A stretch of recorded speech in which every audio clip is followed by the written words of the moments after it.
સુરતમાં ઘરફોડ ચોરીનો રીઢો ગુનેગાર સકંજામાં 50થી વધુ ઘરફોડ ચોરીના ગુનાનો ભેદ ઉકેલાયો। અઠવાલાઇન્સ વિસ્તારમાંથી આરોપી ઝડપાયો। રોકડ ઘરેણા મોબાઈલ સહિતનો મુદ્દામાલ જપ્ત કરવામાં આવ્યો। છેલ્લા 3 મહિનામાં સુરતમાં 18થી વધુ ચોરી થઈ। દુકાનો, મેડિકલ સ્ટોર, ક્લિનિકને પણ ટાર્ગેટ કરવામાં આવ્યા। આરોપી વિજય મકવાણાએ સુરત શહેરની સાથે અન્ય શહેરમાં ઘરફોડ ચોરી કરી। રાજકોટ, જૂનાગઢ, ભાવનગર, અમરેલી, ખાંભા, સુરેન્દ્રનગર, આણંદમાં ઘરફોડ ચોરીના ગુનાને અંજામ આપ્યો હતો।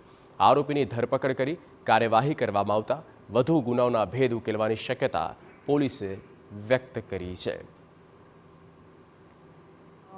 ગુનાઓમાં સંડોવાયેલ વિજય ઉર્ફે કાદર સન ઓફ હિંમતભાઈ મકવાણા આ મૂળ ભાવનગરનો રહેવાસી છે અને આમ ઓરિજિનલ અમરેલીનો છે। એ અહીંથી સુરત આવેલો છે, જેને અઠવા પાસેથી એને પકડી પાડવામાં આવ્યો। એની પાસેથી 1.5 લાખ રૂપિયા રોકડા, ચોરી કરવાના સાધનો, એક મોબાઈલ, આઈફોન વગેરે મુદ્દામાલ મળી આવ્યા હતા। આની પૂછપરછ કરતાં ખબર પડી કે આ આરોપી ખૂબ રીઢો ગુનેગાર છે। અગાઉ 34-35 ગુનાઓમાં પકડાઈ ચૂક્યો હતો અલગ અલગ જગ્યાઓમાં।